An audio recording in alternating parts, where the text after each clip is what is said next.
Hello,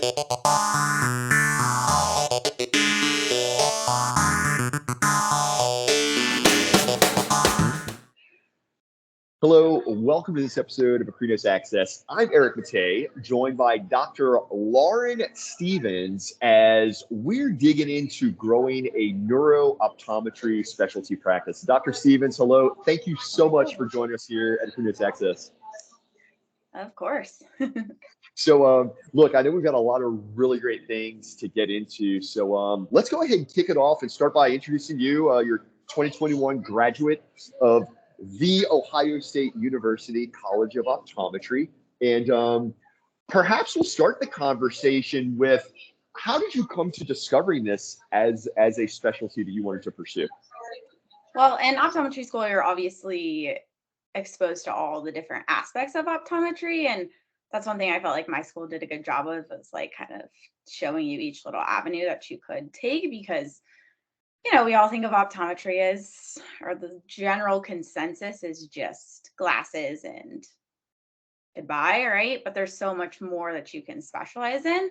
And so binocular vision always interests me, just because it was kind of more problem solving. It's not always straightforward, which is why I feel like a lot of people avoid it or don't like it very much. But that is interesting to me, just because every single patient is different. And so you are constantly trying to think of new things or like new ideas, or what can I do for this person, or how can I apply this person's case to this person's case. So that always interests me from the get-go, learning about it. And so here we are today. That's fascinating. Okay, so it started with you knew that you wanted to have a specialty, right? Yeah. But it was kind of in the process of being exposed to all these different specialties. You're like, wow, neuro is really cool. Yes. So that being said, as you discovered this, was it then a matter of finding a practice that already had this specialty, or was it a matter of why don't you speak a little bit about how you came out of school with this scope of care and this interest, and how you were able to find a place to deliver it? So when I was looking for jobs, obviously I was looking for a place where I could do more binocular vision work. And so with that, I feel like that's what I was like geared towards. And I wasn't necessarily looking for somewhere where I already had one. Obviously, I was lucky enough to find that.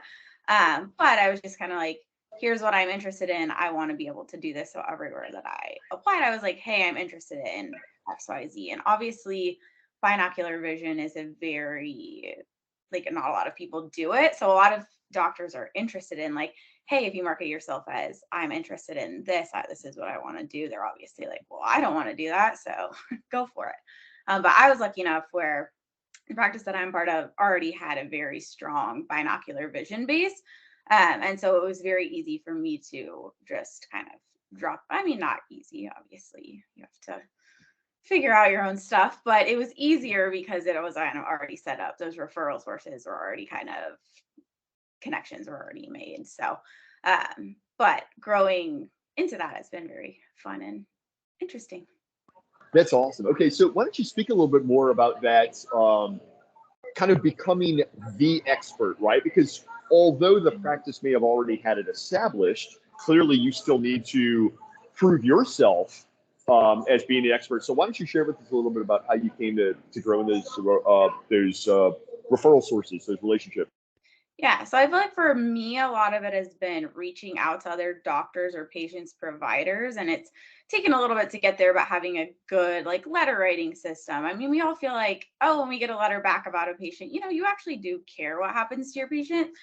So it's nice to kind of see those kind of things, but like talking to, we have a very strong relationship with some occupational therapists in the area. There's a neuro rehab facility that we work with, but just doing that communication with those people is very, very important. And is, I think, what's continuing to help grow our practice and lead to our success, because we have starting to have some like providers I've never even met or heard of, and they're starting to refer us patient after patient after patient. And you're like, well, they must have heard something from another patient, or someone mentioned something, right?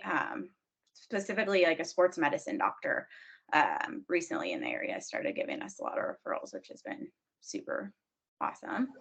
I also feel like because I am a younger doctor, obviously, there's been, I don't know, it's a little bit difficult to kind of prove yourself as a younger doctor doing this because they're like, well, what experience do you have? Right? Like, what do you know? You're fresh out of school. But I think I'm starting to overcome some of that. Absolutely. And building on that point, it sounds to me like one of these key pieces to position yourself as the expert is that consistency of communication, right? And it sounds to me like that was already perhaps there, established to some degree with the practice you were going into. But I know if I think back to our conversation prior to hitting record here, I know you shared with me that with you coming into this role, you're really steering the ship of the neuro specialty in that practice. So how to become the expert, it's all about consistency of communication. So why don't we speak a little bit now and shift gears over to you mentioned that practices are not always wanting to get into doing this. And primarily it's because some of the standard operating procedures that may need to be in place when you're implementing this that are going to be different from maybe some of what's being done with conventional routine care. So why don't you speak a little bit about, first and foremost, let's talk about the team, right? Because before you can talk about the process, let's talk about the personnel that we're going to need in place to be able to make this happen. Yeah, so I have one staff member who she's amazing at literally everything in our entire practice. But she's kind of my like number one. She's the one who handles the referral. She calls the patient. She preps them for what to expect with their exam because obviously it's longer and it's different than a typical eye exam. So having her and she knows what to do, and then she educates other staff members regarding some of our procedures and things. So she and I are very similar in how we like things, like organized, and we're kind of the similar people personalities. And I think that's also very useful because everyone does things different and we're both list people. So we just make these lists and then we just cross everything off our list that we need to do. And so I think it's important to find someone that you work well with or you have a very similar just style of the way you do things to make it easier on you and then easier on everyone else in the practice. But without her, none of our letters or anything would ever get sent or that kind of a thing. We're a pretty small practice, don't have a ton of staff members. So I do a lot of like the writing of the letters and all that kind of a thing. But without at least one other person to help you, eventually maybe I'll have some help with that. But without one other person, you're not going to be able to do it successfully. You might be able to do it successfully for a little bit, but not how you want to do it, right? You just need other people to help you out. Absolutely.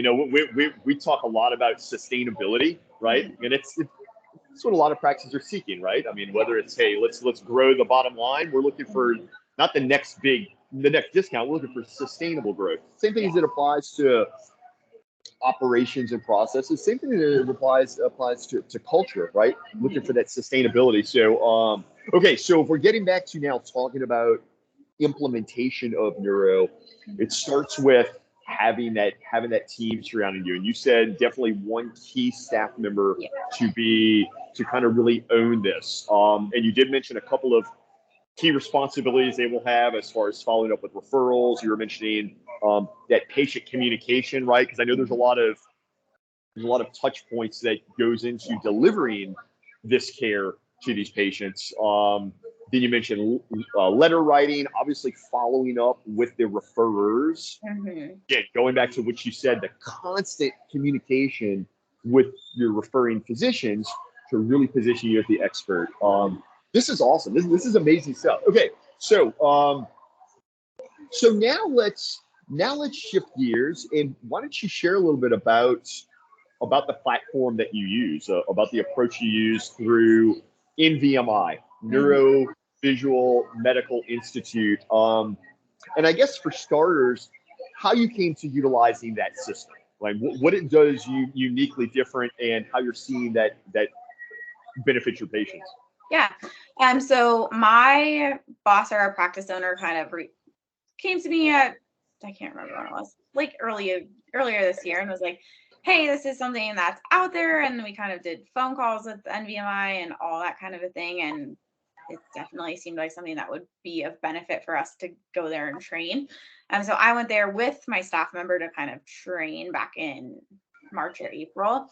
And so kind of how their platform runs is they have this survey, or it's called the BVDQ, that screens for binocular vision dysfunction.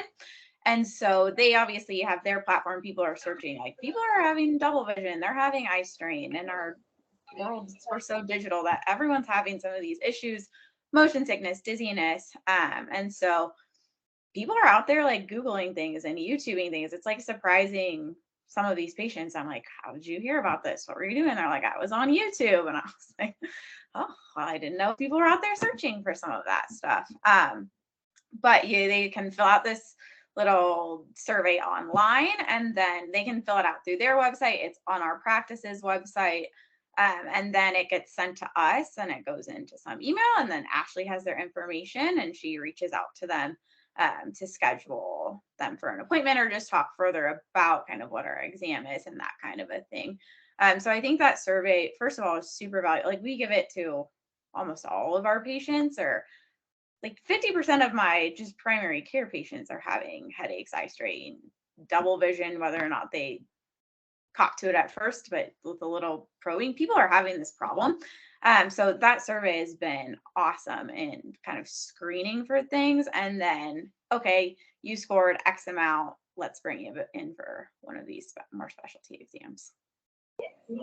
Okay, so in VMI is truly it's end-to-end solution. It's not just, hey, this is how to provide that care, but it's more than just that, right? I mean, we're talking about end-to-end from patient engagement and all the way through. Remarkable stuff. Okay, so so going from here, then let's talk a little bit about the future of this. And I suppose for starters, how much of your day-to-day right now is spent doing your neuro specialty? So I do 2 mornings a week of just neurovisual exams. And those exams are scheduled in hour blocks just because they have to do a visual field and a sensory motor and a general and a refraction and all that kind of a thing. And then follow-up visits, I have one afternoon blocked for those, and then they're just kind of all randomly scattered around. So a lot more than, there's a significant chunk of my practice time that is just neurovisual, but I do also still do primary care, do all that other stuff too, which is so fun, right? Sure. Yes. But wow. Okay. But if you're doing, you say two mornings a week, and then one afternoon a week. Yeah. Okay. So that's a and those slots are almost always filled. So it's different from like the general patient population. I mean, we get a no-show or two or someone, but these patients actually are having these problems, so they show up to their exam. So like, you don't have a lot of, as long as you've got the schedule filled and your staff member has time to fill it, you don't have like an hour where you have no one in your chair. So that's the good thing about being a specialty, is that people actually show up and commit to coming to their exam. Absolutely. And I suppose in that regard as well, it's it's fascinating to consider. And we got this growing public health need, right? We're talking about the need for binocular care, neuro optometry, right? So we get this growing public health need, right? But very few doctors are taking the leap and incorporating this as a specialty. And I think the primary reasons why, Dr. Stevens, is really everything you've unfolded here. By the way, I've been taking meticulous notes. It's been fascinating to have this conversation, because you really did serve it up, again, from the standpoint that right now there are tons of doctors out there that understand there's a big need, but think, wow, it's a daunting process to take on. And it is. It's not like you can just snap your fingers and tomorrow, add a page to your website saying I do neuro and then expect it to start raining. It's process. There's definitely planning, development, and launch of this. There's definitely a lot that goes into implementation. So, Dr. Stevens, as we kind of wrap this up, If folks would like to get in touch with you and continue this conversation, how can they go about getting in touch with you? Definitely my email address would be best way to get in touch with me. Fantastic. Yeah.